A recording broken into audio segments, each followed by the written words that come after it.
Mon âme élève le Seigneur. Exulte, car il a fait des merveilles dans ta vie. Il t'a sauvé de la boue, il t'a racheté.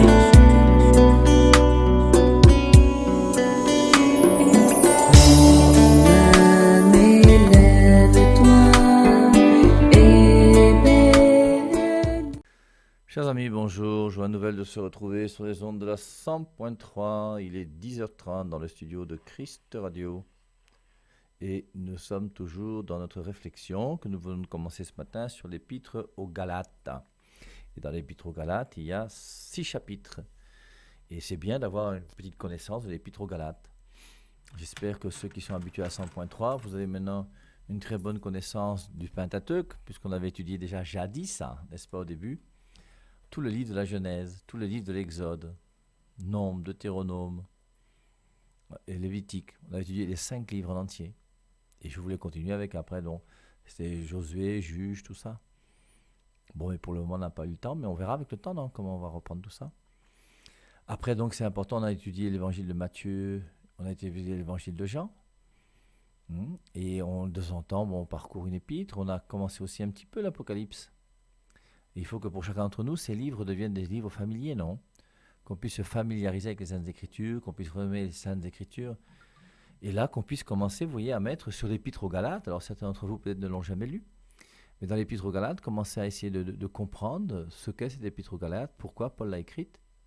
Et je crois qu'on a déjà vu ce matin, d'une manière simple, que l'Épître aux Galates, on voit comment Paul dit au verset 6, Galates chapitre 1, verset 6, « Je m'étonne que vous vous détourniez si vite de l'évangile de Jésus-Christ vers un autre évangile. » Et on voit donc que Paul est parti donc en Galatie, il est parti chez les Galates, il leur a enseigné l'évangile de Jésus-Christ. Et ensuite, dans son dos, il y a des gens qui sont venus passer après lui. Alors, on pense que ce sont des croyants qui sont quand même plus ou moins chrétiens, mais qui sont restés beaucoup dans la tradition juive. Et donc, ils vont revenir à la tradition juive en refusant d'entrer dans l'évangile de Jésus-Christ d'une manière radicale. Et c'est pour ça donc il va essayer de la manière la plus belle qui soit, de convaincre ces gens qu'ils ont tort de suivre ces gens qui les ramènent à l'ancienne alliance, parce qu'il faut suivre Jésus-Christ. Et comme ce sont des croyants, semble-t-il, juifs qui sont venus pour essayer de les convaincre, eh bien, il va essayer de trouver tous les arguments qu'il peut. Et c'est pour ça que la présentation de Paul dans l'Épître aux Galates est très jolie. Si moi, un jour, je devais discuter avec des gens qui sont témoins de Jéhovah, je me présenterais comme étant celui qui, à Berthois, a mangé 30 kilos de livres des témoins de Jéhovah, a étudié les témoins de Jéhovah 1h30 par semaine pendant 1 an et demi, pour montrer, voilà. Et lui, c'est ce qu'il va faire. Il va montrer, les Juifs sont passés, moi j'étais Juif plus qu'eux. Il va dire dans ce passage, j'ai persécuté les chrétiens. Et quand j'ai persécuté les chrétiens, pourquoi après j'ai arrêté de les persécuter et je me suis converti ? Parce que j'ai un évangile que j'ai reçu directement du Christ, c'est lui-même qui m'a enseigné. Moi, c'est pas un homme qui m'a dit ci ou qui m'a dit ça, c'est Dieu lui-même.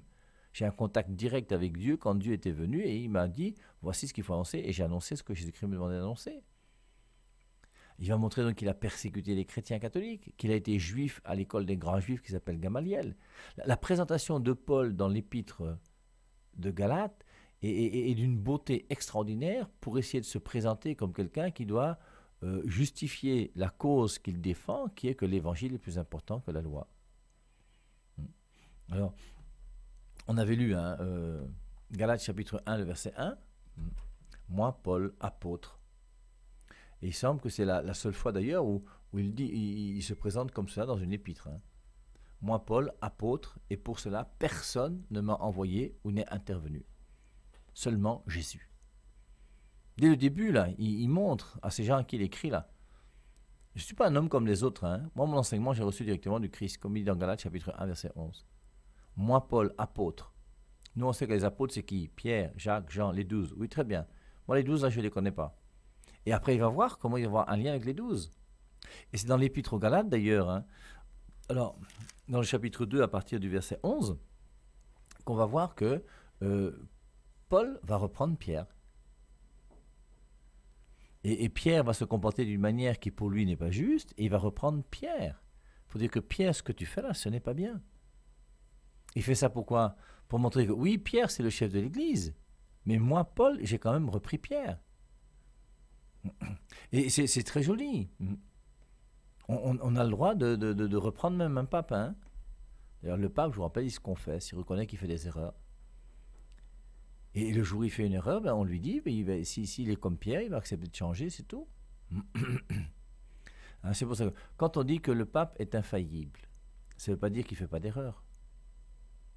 Quand on dit que le pape est infaillible, ça ne veut pas dire qu'il ne va pas mourir un jour. Il peut très bien un jour monter dans sa voiture et rater un escalier. Le pape François est bien tombé en pleine messe, non? Quand on est infaillible, on ne rate pas une marche.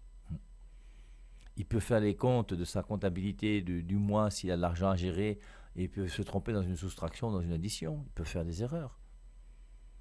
Il peut mettre son t-shirt à l'envers un jour, comme ça nous est arrivé à nous tous un jour dans notre vie. Et il peut faire des erreurs, c'est évident qu'il peut faire des erreurs. Mais, Luc 22, 32, « J'ai prié pour toi, Pierre, afin que ta foi ne défaille pas. » Et la foi de Pierre ne peut pas défaillir, c'est la prière du Christ. Et c'est ça que le pape peut se tromper en faisant une addition ou une soustraction. Il peut se tromper en oubliant un rendez-vous qu'il a eu. Il peut se tromper en faisant un coup de téléphone à quelqu'un, en se trompant de chiffres, comme ça peut arriver. Mais il ne peut pas se tromper dans de la foi, puisque Jésus-Christ lui-même a prié. Luc 22, 32, « J'ai prié pour toi, Pierre, afin que ta foi ne défaille pas. » Et la prière du Christ, si quelqu'un doute de son efficacité, c'est un peu gênant. Et c'est pour ça que le passage de Luc 22, 32 dans les Saintes Écritures montre bien que Pierre est infaillible. Mais malgré le fait que Pierre soit infaillible, dans l'ordre de la foi, il peut se tromper dans son comportement. Nous avons des papes qui avaient des femmes et des enfants. Ils n'étaient pas infaillibles dans l'ordre de la chasteté. Ils étaient infaillibles dans l'ordre de la foi. C'est pour ça que quand on parle d'infaillibilité pontificale, c'est important de bien préciser ce qu'on dit. Sinon, on va arriver à faire des erreurs. Comme toujours, non? C'est toujours la même chose. C'est une question de discernement, de distinction, donc une question d'intelligence. Mon intelligence au service de Dieu. Alors, moi, Paul, apôtre, non, c'est que les apôtres, c'est les 12. On avait vu que c'est dans Luc 6, 13 que Jésus-Christ désigne parmi ses disciples 12 apôtres. Hein. Et pour cela, personne ne m'a envoyé ou n'est intervenu. Seulement Jésus-Christ et Dieu le Père qui l'a ressuscité entre les morts.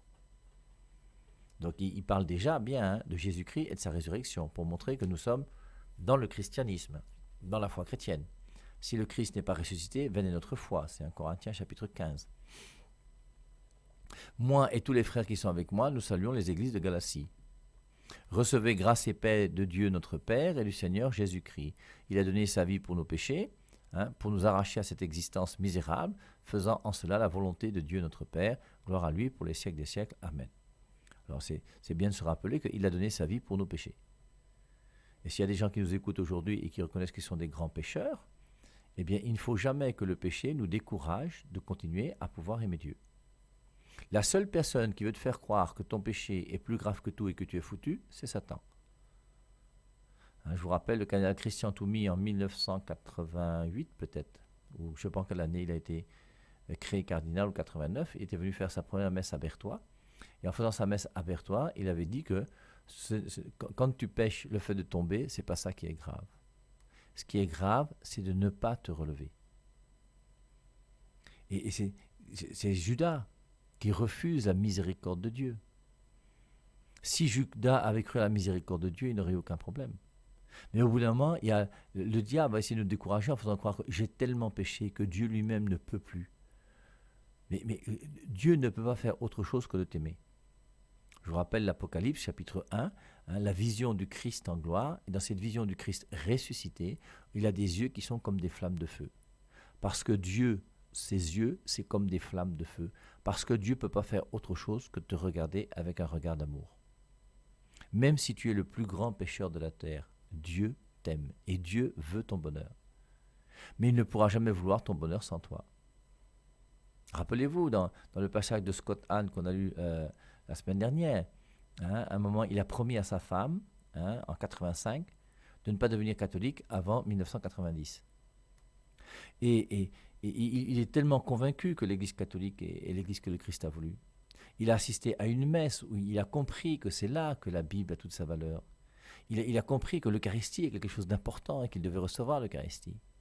Mais il avait fait une promesse à sa femme, donc il devait attendre encore 4 ans avant de recevoir, de pouvoir devenir catholique en 1990. Et son ami avec qui il discutait, qui était un fervent anti-catholique, qui lui, quand il a compris la vérité de l'Église catholique avec sa femme, il s'est rapidement converti. Il lui a dit, mais Scott, tu attends quoi? Je ne sais pas quelle est la raison pour laquelle toi, tu ne veux pas. On a eu suffisamment de preuves que la vérité est là, et moi, je ne vais pas attendre. Si toi, tu veux attendre, tu attends pour toi. Moi et mon épouse, à Pâques, nous serons à l'église. Et alors, à ce moment-là, il demande à Dieu, non? Dieu, qu'est-ce que tu en penses? Est-ce que je dois aller? Est-ce que je ne dois pas aller? Qu'est-ce que je fais? Je fais comment? Il entend une voix qui lui dit, est-ce que c'est moi qui t'empêche? Tu es libre. Tu es libre. C'est toi qui as fait ton pacte avec ton épouse. Moi, je ne t'empêche pas. C'est toi. Et c'est très joli parce que c'est comme ça que Dieu est avec nous. Il a donné sa vie pour nos péchés. Lui, il a fait ce qu'il devait faire, il est mort. Et maintenant, c'est ton péché à toi, c'est mon péché à moi. C'est ça qui fait de nous des gens malades. Et maintenant, à nous de voir comment nous voulons vivre. Est-ce que nous voulons nous convertir? Est-ce que nous voulons changer de vie? Ou est-ce que nous voulons continuer quand même? Il y a quand même des petits péchés mignons, une fois de temps en temps, c'est pas mauvais. Donc il rappelle quand même, l'essentiel c'est recevez grâce et paix de Dieu notre Père et du Seigneur Jésus-Christ. Il a donné sa vie pour nos péchés, pour nous arracher à cette existence misérable. Et c'est pour ça qu'une existence sans Dieu, c'est vraiment une existence misérable. Moi, j'ai pitié de tous ceux qui ne connaissent pas Jésus-Christ. Jésus-Christ donne un sens à ta vie, Jésus-Christ donne un sens à ta mort, Jésus-Christ donne un sens à tout. Celui qui a le Christ a tout. Celui qui n'a pas le Christ, buvons et mangeons, car demain nous mourrons. C'est biblique, hein? C'est dans la première épître aux Corinthiens, chapitre 15. Si le Christ n'est pas ressuscité, notre foi est vaine. Alors que faisons? Mangeons et buvons, car demain nous mourrons. Mais s'il y a une vie éternelle, s'il y a l'amour de Dieu pour nous, à ce moment-là, on comprend qu'on peut se mobiliser pour une cause qui est valable. Il a donné sa vie pour nos péchés, pour nous arracher de cette existence misérable, faisant en cela la volonté de Dieu notre Père. Et nous aussi, on sera arrachés de cette misérable existence qui est la nôtre, en faisant la volonté de Dieu. Qu'est-ce que Dieu te demande de faire à toi, mon frère, aujourd'hui dans ta vie, pour correspondre davantage à ce qu'il attend de toi? Alors forcément, la première des choses, c'est on va dénoncer tous les péchés, comme d'habitude. Alors, comme les péchés, là où on est le plus faible, c'est les péchés de la chair, c'est le ventre et le bas-ventre. Mais l'orgueil, je ne sais pas moi, quels sont le fait de couper la parole aux gens, tous les péchés qui peuvent exister, qui sont là. Et quels sont les efforts que nous faisons, nous? Notre existence n'est plus misérable parce que nous cherchons à faire la volonté de Dieu. Et en faisant la volonté de Dieu, je trouve le véritable bonheur. Gloire à lui pour les siècles des siècles. Amen. Alors après cette présentation, le problème. Parce que quand il a écrit une épître, forcément, il y a bien une raison. On écrit une lettre à quelqu'un pour lui dire quelque chose. Et c'est pour ça, et c'est important. Alors ce qu'on fait avec l'épître aux Galates, c'est ce qu'il faut faire avec tous les autres livres. Il faut comprendre, vous voyez, que l'évangile de Matthieu a été écrit pour les Juifs. L'évangile de Jean, c'est l'évangile du disciple bien-aimé, ça c'est autre chose. C'est pour ça qu'il y a beaucoup de rencontres, des choses personnelles. On ne sait pas trop comment Jean a su ça, mais c'est pas grave, il nous l'a révélé. Il y a une intimité dans l'évangile de Jean, une proximité avec Jésus. Et dans l'évangile de Jean, je vous rappelle, Jean ne s'appelle pas Jean, il n'a pas de nom. Marie non plus d'ailleurs, c'est sa mère. Et Jean et Marie sont relatifs à Jésus-Christ parce que, ils ont été complètement transformés par Jésus-Christ, ils deviennent relatifs à lui. Dans Matthieu, non, c'est là, Matthieu, je vous rappelle, où il y a le plus de références à l'Ancien Testament. Et donc, il faut essayer de mettre un résumé ou sur chacun des livres que nous lisons. Ici, dans l'Épître aux Galates, il faut simplement comprendre que l'Épître aux Galates a été écrite par Paul pour permettre à ces Galates qui ont reçu l'Évangile de Jésus-Christ de revenir à la vraie foi parce qu'il y a des gens qui sont venus les troubler. C'est pour ça qu'il dit donc Galates 1,6 « Je m'étonne que vous passiez si vite de celui qui vous a appelé par la grâce du Christ à un autre évangile. » Et verset 7, Mais il n'y en a pas d'autres. Il y a seulement des gens qui vous créent des problèmes et qui veulent mettre à l'envers l'évangile du Christ. Alors, mais je vous dis, il faudrait réfléchir aussi pour nous aujourd'hui. Et pour nous aujourd'hui, quel est le problème que nous avons, c'est lequel? Je ne vais pas y revenir parce que c'est ça qu'on voit depuis des semaines, c'est la distinction entre Bible et parole de Dieu. Voilà le problème d'aujourd'hui. Moi, je pourrais écrire la même lettre aujourd'hui en l'adressant au monde entier. En disant que je m'étonne que vous, les catholiques, vous passiez aujourd'hui à un autre évangile. Il y a un seul évangile, celui que le Christ a donné aux apôtres, qui se trouve dans son église, comme on le sait. Et ensuite, il n'y en a pas d'autres. Maintenant, il y a des gens qui viennent vous troubler, oui. Parmi ces troubleurs, le chef des troubleurs, vous le connaissez, c'est Martin Luther. Chef bandit, chef troubleur. Et c'est à cause de lui qu'ensuite est née toutes ces nouvelles églises qui sont là dehors aujourd'hui. Et la preuve, c'est que tous ces gens sont des gens qui ont 66 livres dans leur Bible, alors que nous avons 73 depuis que la Bible existe. Voilà un exemple, par exemple. Je m'étonne que vous passiez si vite de celui qui vous a appelé par la grâce du Christ à un autre évangile. Mais il n'y en a pas d'autre. Il y a seulement des gens qui vous créent des problèmes et qui veulent mettre à l'envers l'évangile du Christ. Mais je dis, dehors, et cela même si c'était nous ou quelque ange de Dieu qui venait nous donner un autre évangile que celui qui vous a été annoncé. Alors, et cette référence-là pour moi est très importante, et je voudrais que chacun d'entre nous puissions réfléchir sur ce verset. Mais je dis dehors, alors c'est anathème, maudit, comme vous voulez. Hein? Anathème, c'est quand on met l'anathème sur quelqu'un, c'est qu'on l'excommunie. On le met bien dehors, en dehors de la communauté. Hein? Mais je dis dehors, anathème, excommunication, et cela, même si c'était nous ou quelque ange de Dieu qui venait vous donner un autre évangile que celui qui vous a été annoncé. Et la question que je vous ai posée, que je vous repose, comment se fait-il que Paul puisse dire dans ce verset qu'il y a un seul évangile et que l'évangile qui a été annoncé lorsqu'il est venu la première fois en Galatie est le vrai évangile? Et quand il dit donc, et je redis, dehors anathème pour celui qui vous présente l'évangile autrement que vous ne l'avez reçu. Si moi-même ou si un ange de Dieu venait vous annoncer un autre évangile que celui que je vous ai donné, qu'il soit anathème. Et la question, je vous rappelle, Paul a commencé d'abord par être juif. On voit sa première présence dans les Saintes Écritures, dans Actes au chapitre, je crois, 7, où il va être là pour garder les manteaux de ceux qui vont lapider Étienne. Étienne est le premier martyr de l'Église. Il va être lapidé donc par les Juifs. Et Paul sera là. Alors lui, apparemment, il doit être trop jeune pour prendre des cailloux et pour envoyer sur la tête de Étienne. Mais il sera là pour garder les sacs, peut-être les portefeuilles, je ne sais pas quoi, moi, des gens qui sont là. Hein, et on voit qu'il coopère. Et il donne son accord pour la mort d'Étienne. Même déjà étant jeune, il est déjà très zélé. Et à cette époque-là, il était juif. Et pendant qu'il était juif, il a grandi chez les juifs, il s'est formé chez les juifs. Tout ça pour montrer donc aux gens de Galate, là, les juifs qui sont venus chez vous, là, même si on discute juifs ensemble, je vais les ramasser. Je suis juif plus qu'eux. Moi, je suis un juif qui a persécuté les chrétiens. Eux, ils n'ont pas persécuté les chrétiens.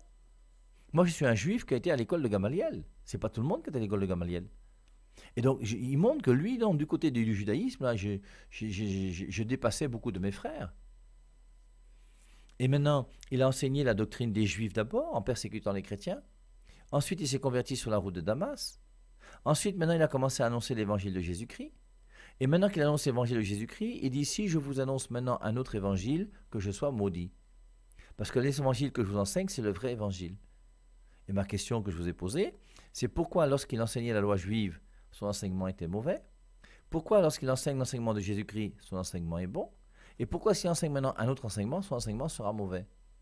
Ça veut dire, et c'est ça que nous devons comprendre, que la véracité de la prédication d'une personne ne dépend pas de la personne qui enseigne.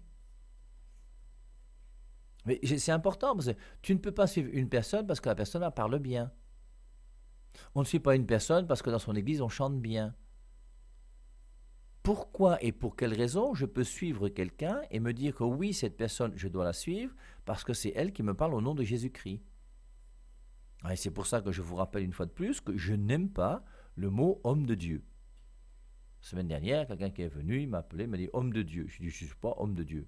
Alors j'ai rectifié, je dis, je suis homme de Dieu. Je suis un homme de Dieu, oui, mais pas homme de Dieu comme vous le dites vous dehors. Moi, je suis un homme de Dieu sérieux et valable. Pas les mboutoukous que vous appelez homme de Dieu dehors. Entre eux et moi, il n'y a pas match. Et si vous me confondez, si vous n'êtes pas trop fort, je vais vous gifler. Parce qu'il faut respecter les gens qui travaillent et qui travaillent bien. Il ne faut pas les confondre avec les mécréants et les bandits. Moi, je ne suis pas un bandit. J'ai donné ma vie à Jésus-Christ et je me bats pour ça. Et en plus, j'ai autorité pour vous parler au nom de Jésus-Christ. Et l'évangile que je vous enseigne est réellement l'évangile de Jésus-Christ. Comme dit Paul, je dis exactement la même chose. Et je vous dis maintenant que si moi je vous enseigne une autre doctrine que celle que j'enseigne aujourd'hui sur la radio, ma doctrine que je vais enseigner qui n'est pas conforme à celle que j'enseigne aujourd'hui sera fausse. Et la raison c'est laquelle? C'est parce que la seule doctrine qui est la doctrine qui est valable ne dépend pas de moi qui prêche. C'est pour ça que Saint Paul va nous montrer, dans Galates chapitre 2, verset 2, de peur d'avoir couru en vain. Il a peur d'avoir annoncé une chose qui n'est pas vraie. Et de peur d'avoir annoncé quelque chose qui n'est pas vrai, qu'est-ce qu'il fait? Il va aller voir les colonnes de l'Église, Pierre, Jacques et Jean, pour leur dire, voici ce que j'enseigne.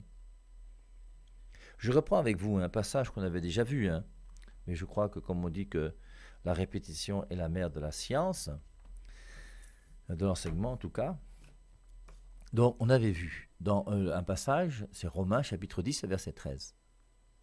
Et dans Romains 10, 13, il est dit « Quiconque invoquera le nom du Seigneur sera sauvé ». Et Saint Paul reconnaît que si tu veux être sauvé, il faut invoquer le nom de Jésus-Christ. Alors, amusons-nous, comme on aime beaucoup s'amuser, nous, avec les Saintes Écritures sur la 100.3. Romains 10, 13. « Quiconque invoquera le nom du Seigneur sera sauvé ». Maintenant, on met en parallèle avec Matthieu 7, 21. Qui dit « Ce n'est pas celui qui dit Seigneur, Seigneur qui entrera dans le royaume des cieux, mais celui qui fait la volonté de mon Père. » C'est comme s'il y a une contradiction entre ces deux versets.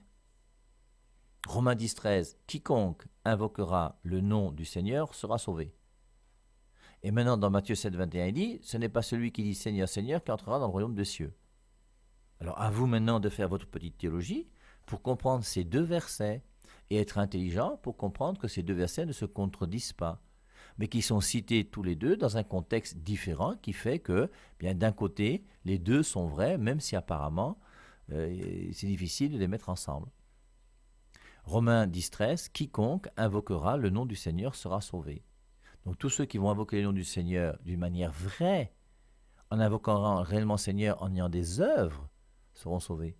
Mais ceux qui invoquent le nom du Seigneur dans Matthieu 7, 21, celui qui dit Seigneur, Seigneur, mais qui fait n'importe quoi, lui ne sera pas sauvé. Donc, voilà. Donc, Romains 10, 13, « Quiconque invoquera le nom du Seigneur sera sauvé. » Et Saint Paul dit, comment vont-ils invoquer le nom de celui en qui ils n'ont pas cru? Comment vont-ils croire en lui s'ils n'ont pas entendu parler de lui? Comment vont-ils entendre parler de lui s'il n'y a pas des prédicateurs? Et Saint Paul veut montrer qu'il faut qu'il y ait des prédicateurs, pour qu'à travers la prédication des prédicateurs, les gens puissent entendre parler de Jésus, comme les missionnaires qui sont venus à Marienberg. Et grâce à eux, ensuite, eh bien, ils sont entrés à l'intérieur du pays, et puis nos grands-parents ont commencé à pouvoir se convertir, etc., etc. Donc, il faut qu'il y ait des prédicateurs. Le prédicateur va permettre qu'on entende parler de Jésus. En entendant parler de Jésus, on va croire en lui. En croyant en lui, on va invoquer son nom et on sera sauvé. Mais les Saintes Écritures nous mettent en garde. Deuxième épître de Jean, versets 10 et 11. Je vous rappelle que dans le deuxième épître de Jean, il y a un seul chapitre, comme dans la troisième épître de Jean, comme dans l'épître de Jude et comme dans l'épître de Philémon. 4 chapitres du Nouveau Testament qui n'ont qu'un seul chapitre.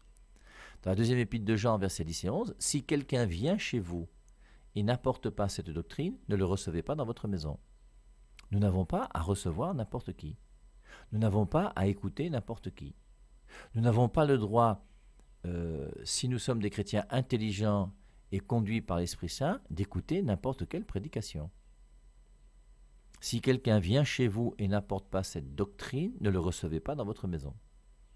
Et c'est pour ça que Saint Paul va continuer, il va ajouter, après avoir dit « Quiconque invoquera le nom du Seigneur sera sauvé ». Comment vont-ils invoquer le nom de celui en qui ils n'ont pas cru? Comment vont-ils croire en lui s'ils n'ont pas entendu parler de lui? Comment vont-ils entendre parler de lui s'il n'y a pas des prédicateurs? Il ajoute « Comment y aura-t-il des prédicateurs s'ils ne sont pas envoyés ?» Et le prédicateur que tu dois écouter, c'est le prédicateur qui est envoyé. Alors maintenant, c'est pour ça que quand un prédicateur prêche et te dit « Je parle au nom de Jésus-Christ », il faut lui demander « Qui t'a envoyé ?»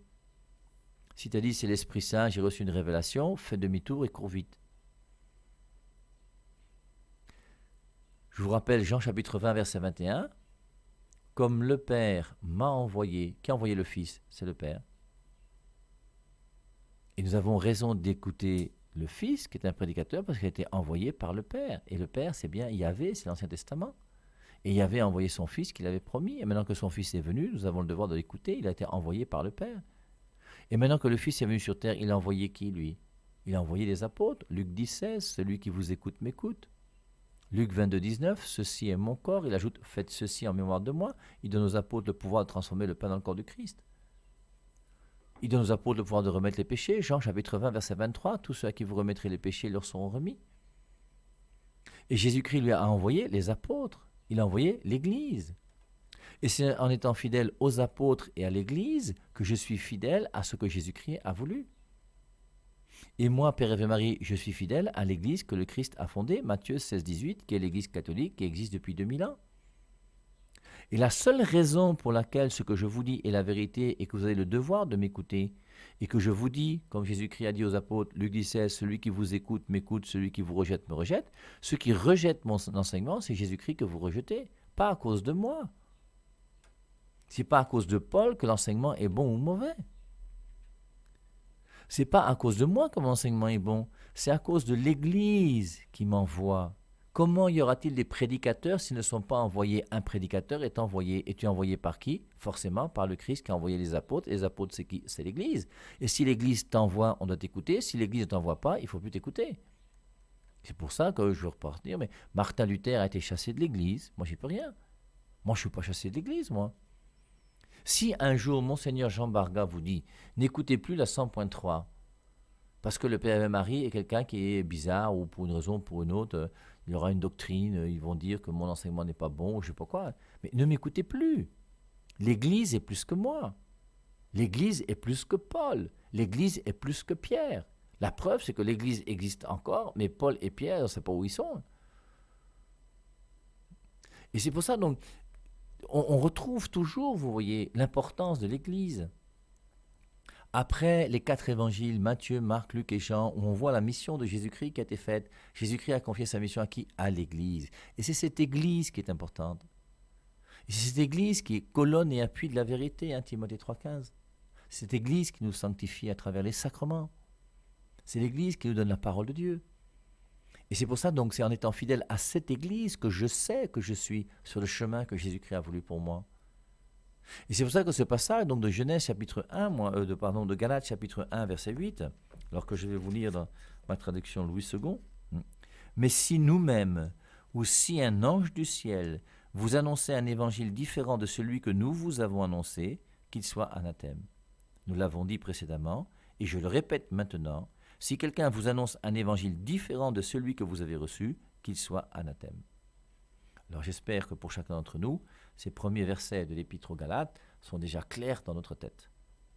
Et maintenant, est-ce la faveur des hommes que je désire ou celle de Dieu? Est-ce que je cherche à plaire aux hommes? Si je plaisais encore aux hommes, je ne serais pas serviteur du Christ. Et c'est clair qu'à partir du moment où Jésus-Christ est devenu celui qui dirige ta vie, bien, tu n'es pas là pour faire plaisir aux hommes. C'est pour ça qu'il y a des gens qui en écoutant la radio, ça ne leur fait pas plaisir. Oui, c'est vrai. Mais je ne suis pas là pour vous faire plaisir, je suis là pour faire plaisir à personne d'entre vous. Je suis là pour vous donner l'enseignement de Jésus-Christ. Et c'est pour ça que je tire sur tout ce qui bouge. Quand dans l'Église catholique, il y a des choses qui sont énervantes, on le dit. Quand c'est à l'intérieur de l'Église, on le dit. Malheureusement, Martin Luther, c'est une clé de choses bizarres, donc forcément, on revient à lui régulièrement pour expliquer ce qui se passe aujourd'hui. Et il faut, vous voyez, que nous ayons... Moi, ça me fait penser, ce passage où il dit « Et maintenant, est-ce la faveur des hommes que je désire ou celle de Dieu ?» Ça me fait penser à Aristote et Platon. Socrate avait un disciple qui s'appelait Platon. Socrate n'a rien écrit, il a fait comme Jésus. C'est Platon qui a écrit les œuvres qui font qu'on connaît la doctrine de Socrate. Et ensuite, donc, Aristote a été 20 ans à l'école de Platon. 20 ans, c'est pas rien. Vous imaginez quelqu'un qui écoute la radio du Père et Marie pendant 20 ans? Au bout d'un moment, vous allez vous fatiguer. Et en écoutant Platon pendant 20 ans, Aristote a bien formulé sa pensée à lui, Aristote. Alors, celle de Platon d'abord, qu'il a acceptée, puis ensuite il a commencé à critiquer son maître. Et il y a un moment où il écrit « J'aime Platon et j'aime la vérité. » Et entre Platon et la vérité, je préfère la vérité. Et il a commencé à dire des choses qui étaient contraires à ce que Platon enseignait. Après avoir maîtrisé son enseignement, puisqu'il a été 20 ans à l'école de Platon. Et nous c'est pareil, vous voyez, on n'est pas là pour faire plaisir aux hommes.